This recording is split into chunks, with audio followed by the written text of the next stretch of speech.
O objetivo dessa aula é a gente entender o que é e como calcular potências com expoente real.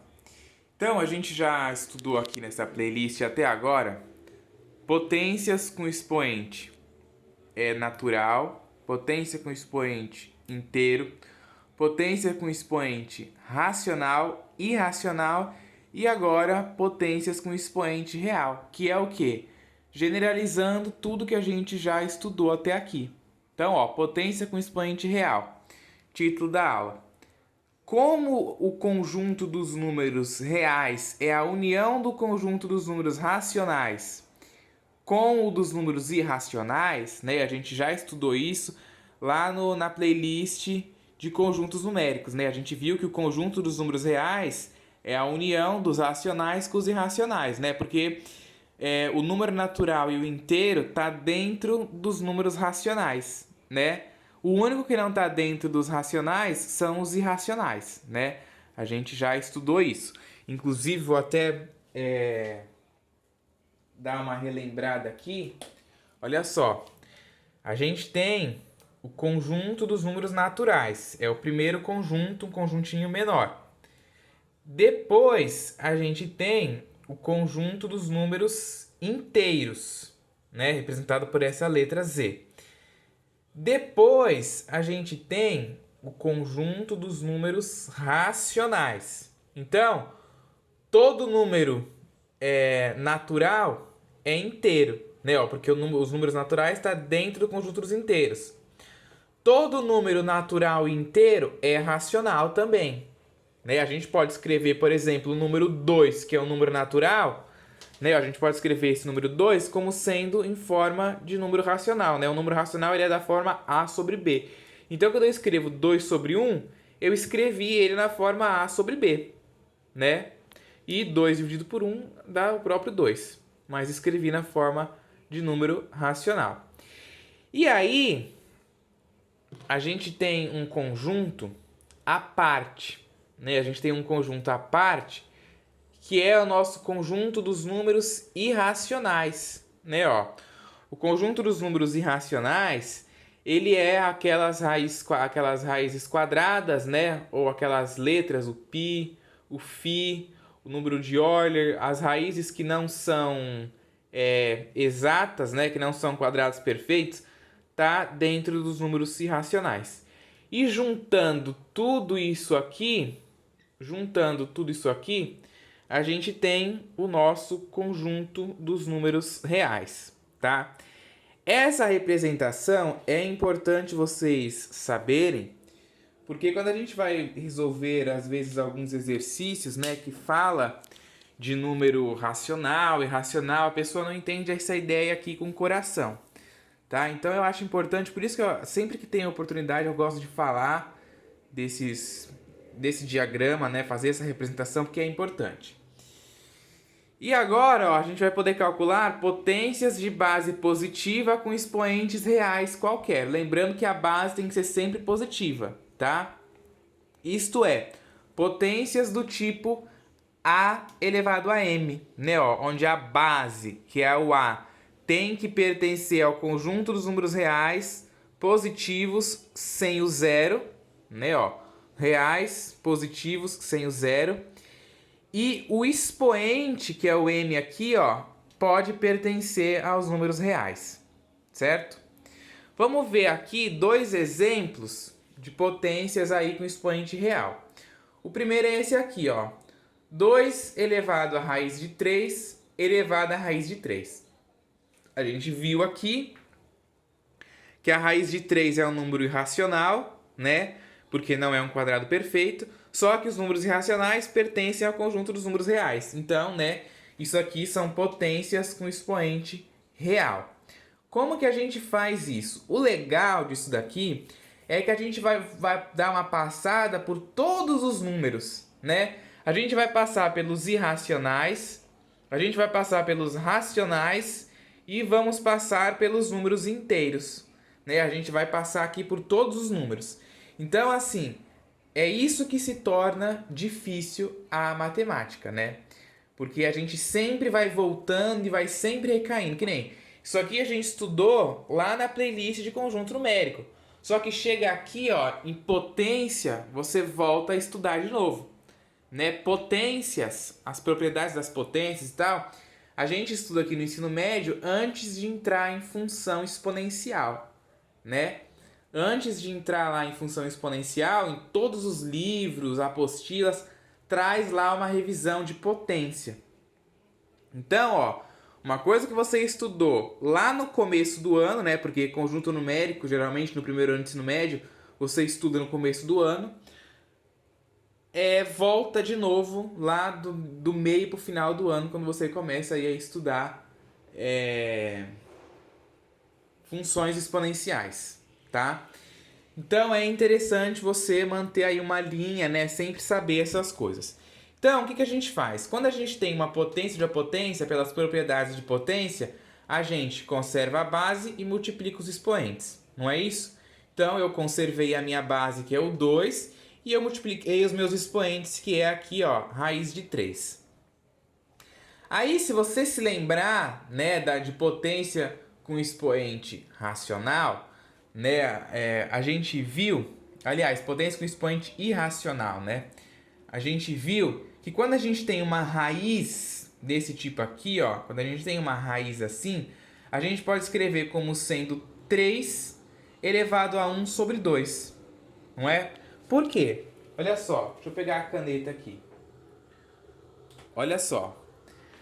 A gente tem aqui raiz quadrada de 3. Como é raiz quadrada, a gente não precisa colocar aquele índice 2 aqui, porque já fica subentendido. E como é 3 aqui, você não precisa colocar o expoente 1, né? Ó, porque já fica subentendido. 3 elevado a 1 é 3, e raiz quadrada de 2, como é raiz quadrada, óbvio que o índice aqui vai ser 2. Você só não coloca quando é raiz quadrada, né? Você faz esse símbolo aqui, você já fica subentendido que é a raiz quadrada. Agora, se estiver falando da raiz cúbica, da raiz quarta, por exemplo, aí você tem que colocar a raiz quarta, sei lá, de 5. Aí você tem que botar o índice aqui. Mas se estiver falando de raiz quadrada, não precisa. Certo? Só que a gente viu lá nas aulas que quando a gente quer escrever isso daqui em forma de fração, como que fica? Ó, a gente em forma de fração não, né? Em forma de potência. Conserva a base, que é o 3, certo? O número que você coloca no denominador é o número do índice da minha raiz, ó, que é 2. E o número que você coloca no numerador é a potência aqui que está sendo elevada no número que está dentro da raiz, que nesse caso é 1. Então, raiz quadrada de 3 eu posso escrever como sendo 3 elevado a 1 sobre 2. Justamente o que eu fiz aqui, ó. Eu continuei com a base 2, né? E escrevi a raiz de 3 como sendo 3 elevado a 1 sobre 2. Multiplicado aqui pela raiz de 3 de novo, então 3 elevado a 1 sobre 2 de novo, tá? Aí o que eu fiz? Aqui, ó, tô trabalhando só com os expoentes, tá? O 2 aqui eu tô mantendo. Aqui eu tenho uma potência, né, ó, uma multiplicação de potência de mesma base. Então o que eu faço? Conservo a base e somo os expoentes. Aí vai ficar 3 elevado a meio mais meio, certo? Meio mais meio, se você dividir na calculadora, 1 por 2 vai dar 0,5. Se você somar 0,5 com 0,5, dá 1. Né? Você nem precisa calcular MMC aqui, né? E na realidade nem precisaria, porque também o denominador é igual. Então você soma direto. Ia dar 2 sobre 2, que é 1. Então, 2 elevado a 3 elevado a 1. Certo? Isso aqui, né? Meio mais meio deu 1. A base que é 3 eu copiei. E a outra base que é 2 também eu copiei. 3 elevado a 1 é o próprio 3. Aí ficou 2 elevado a 3.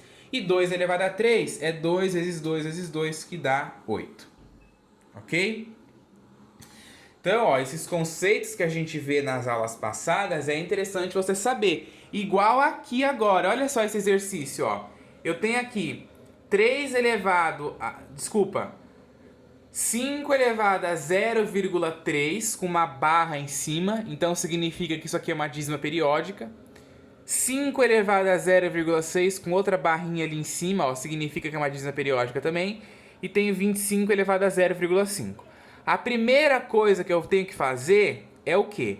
É escrever esses números aqui em forma de fração, né? Porque facilita para mim trabalhar. Aqui, ó, quando eu tinha a raiz quadrada, eu fiz o quê? Escrevi em forma de fração.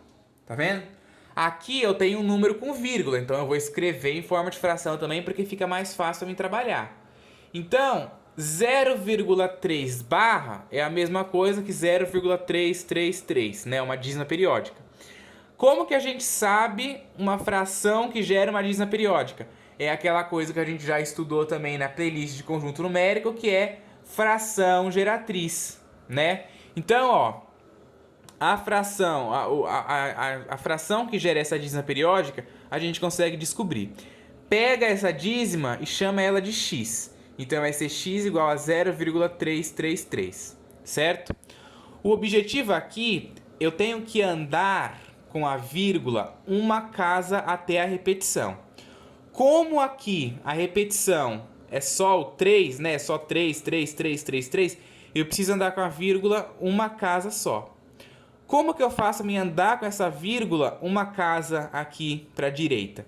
Eu multiplico a expressão por 10. Então vai ficar, ó, 10x é igual a 3,333. O que eu fiz? Eu andei com a vírgula uma casa aqui para a direita, certo? E aí o resultado eu coloquei aqui embaixo. Aí o que a gente faz? A gente subtrai, né? Eu escrevi soma ali, mas nem... Eu botei o sinal de soma aqui, mas não é soma não, a gente subtrai, tá? A gente subtrai, né, ó, essas duas expressões aí. Na hora que a gente subtrai aqui, ó, 10x menos x vai dar 9x. E na hora que a gente faz 3,333 menos 0,333, essa parte aqui some, concorda? 3 menos 0 dá 3. 3 menos 3 dá 0, 3 menos 3 dá 0, 3 menos 3 dá 0. 3 menos 0 dá 3, certo? E aí ficou 9x igual a 3. Aí esse 9 que está multiplicando o x, ele passa dividindo e fica 3 sobre 9. E aí a gente pode simplificar isso daí por 3 em cima e embaixo, que dá 1/3. Aqui também, ó, a gente vai fazer agora com aquele 0,6 ali. 0,6 barra é a mesma coisa que 0,666 até o infinito. De novo, chama de x a dízima periódica. X é igual a 0,666, certo? De novo, como a repetição é só um número, eu vou ter que andar com a vírgula só uma casa. Então, eu multiplico por 10. Aí vai ficar 10x igual a 6,666. Ou seja, eu andei com a vírgula uma casa, certo? Por que que a gente faz isso, né? Uma coisa que às vezes o pessoal não entende. Ah, mas por que que a gente multiplica? Porque a gente tem que eliminar essa periodicidade aqui. Na hora que a gente anda com a vírgula uma casa, né? Na hora que a gente faz a vírgula andar uma casa, a gente multiplicou por 10 para a vírgula andar uma casa, não é? Se você multiplicasse por 100, por que é 10? Por que 10 e não outro número? Porque se você multiplicar isso aqui por outro número, não vai fazer com a vírgula andar. Né? Sei lá, se você multiplicar isso aqui por 2, a vírgula vai andar? Não vai, né? Você tem que multiplicar por 10. Na hora que você multiplica por 10, ó, a vírgula anda uma casa. Se você multiplicar por 100, a vírgula anda duas casas. Se multiplicar por 1000, 3 casas. 10.000, 4 casas. 5.000, 100.000, 6 casas. E por aí vai, tá? E por aí vai. Então a gente multiplica para eliminar esta periodicidade aqui, ó. Para eliminar isso aqui. Igual a gente fez aqui, ó. Na hora que a gente multiplicou por 10, não eliminou tudo isso aqui, aí a gente conseguiu descobrir a fração. Aqui é a mesma coisa, tá? Então vai ficar... Na hora que você multiplica por 10, você subtrai. 10x menos x dá 9x. 6 menos 0 dá 6. E aí essa parte aqui cancela, né? Porque vai ficar 6 menos 6, 0. 6 menos 6, 0. 6 menos 6, 0. 6 menos 6, 0. 6 menos 6, 0. E aí você conseguiu cancelar tudo aquilo ali, certo? É por isso que a gente faz isso, tá? É por isso que a gente multiplica. E você tem que multiplicar sempre por algum número de tal forma que você cancele essa periodicidade ali. Se a dízima periódica fosse, por exemplo, 0,676767. Aí você ia ter que multiplicar por 100, porque você teria que fazer a vírgula andar 2 casas até a primeira periodicidade, né? A gente faz a vírgula andar sempre até a primeira casa onde ela se repete. Como aqui só se repete 6 até o infinito, então você anda só uma casa, tá? E aí isso daí 9x igual a 6. Então esse 9 que está multiplicando o x, ele passa dividindo, vai ficar 6 sobre 9. Posso simplificar por 3 em cima e embaixo, que vai dar 2 terços. Então x é igual a 2 terços. Aí eu reescrevo isso daqui, né, 5 elevado a 0,3 barra vezes 5 elevado a 0,6 barra vezes 25 elevado a 0,5. Eu reescrevo com os valores que eu tive ali. Certo? Então, 5 elevado a 0,3 barra vai ser 5 elevado a 1 terço. 5 elevado a 0,6 barra vai ser 5 elevado a 2 terços.